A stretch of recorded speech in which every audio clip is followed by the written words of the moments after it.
Well, we have different reasons who have done this project. And my partner, Beate, and I were since 12 years a couple. And our age difference is 30 years. We had always been frightened by thinking that Walter would be the first, statistically at least, who would going to die. And we were wondering how it would feel, how it would look like, how it would be. And we hoped to learn from people in a hospice who knew that they would die very soon. We had the expectation to learn from them. We certainly have different reasons also. I experienced the World War, and at the end of the war I was 9 years old, and the house we lived in was bombed, and I saw many dead people. So I had the rest of my life very much fear about that. So I wanted to get rid of it. We find connection with the hospice in Berlin, and we were just trying. We got there and asking if they allow us to do this, and we found open doors. We asked in the beginning, we would like to take a portrait now, and we would like to stay with you.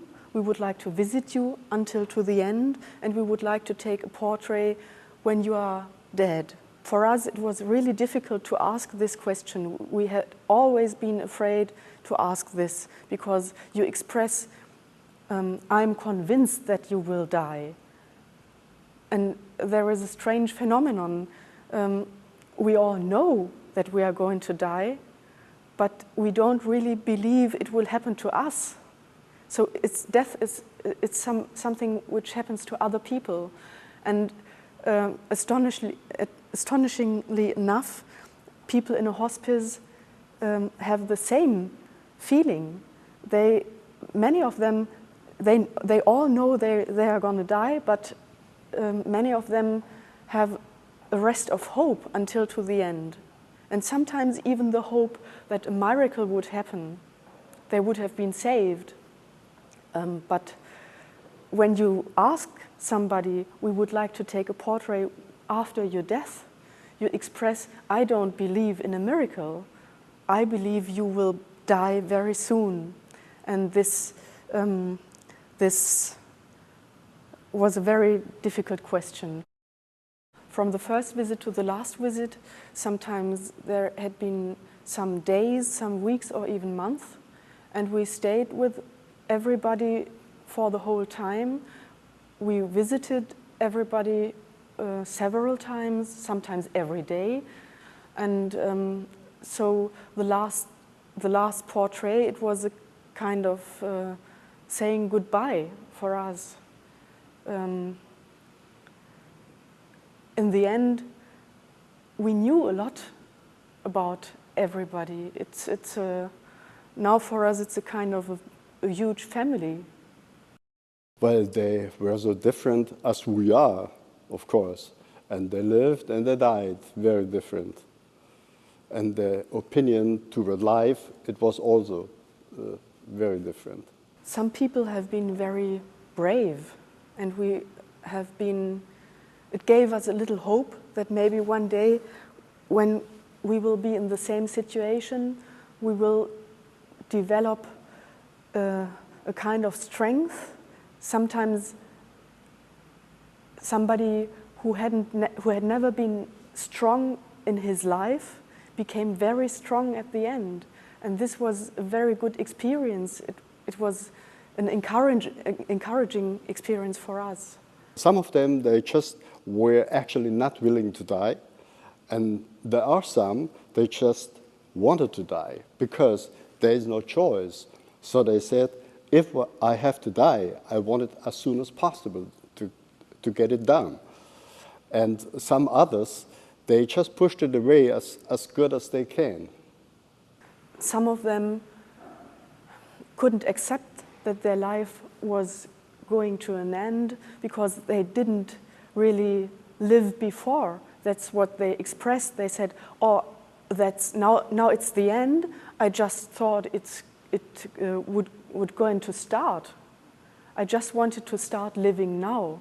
My whole life was work, and now I wanted to enjoy my retirement, or I wanted to enjoy my partnership, my relationship to somebody. I wanted to spend more time with my children, and they were very surprised that death came so suddenly, so unexpected, and they were very frustrated and sad. In truth, it's a very modern taboo. In former times, people had been used to have contact with dying people, and also to have their beloved ones at home when they died. So everybody, even small children, had the experience how it looks like, how the last breath sounds, how somebody looks like when he is dead, how it feels to touch somebody who is dead. And we lost this contact with death and dying, since death has been banned to hospitals. I think if you just try to imagine how you would like to be treated when you are dead, I wouldn't like to be treated as just a corpse, a dead body. Just close the coffin as soon as possible, and I would like that people I loved would look at my last face. We were really surprised about the huge interest, and I think it shows something very interesting, that our wish to overcome our own fears concerning death and dying, it's maybe a wish many people share with us. Maybe the interest was to see some spooky or shocking pictures, but when they saw the pictures and read the stories, I think the most of them understood that it's something else what we did. We didn't want to shock people. Our intention was not to break a taboo, but to, but to share experiences. Well, at the first time when I developed the films, and of course I had to make many prints, and I got a huge studio, and the whole floor was covered with these prints, and I was scared if people come that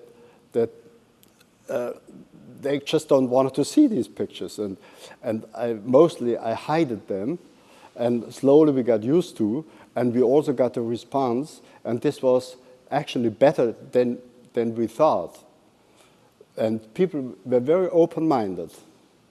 Many people don't have any opportunity to experience anything about death or dying until somebody very, a beloved one, or even they themselves are going to die, and then they feel helpless. They don't know how to behave, what to say, what to do, and maybe this exhibition can help.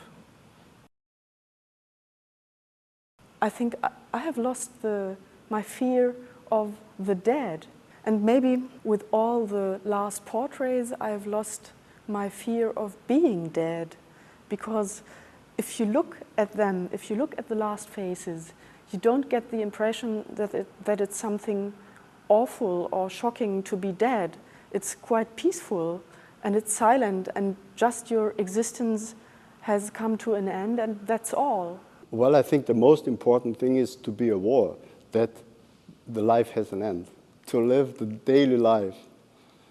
Don't speculate for anything else but today. And it's worthwhile trying, but it's not so easy.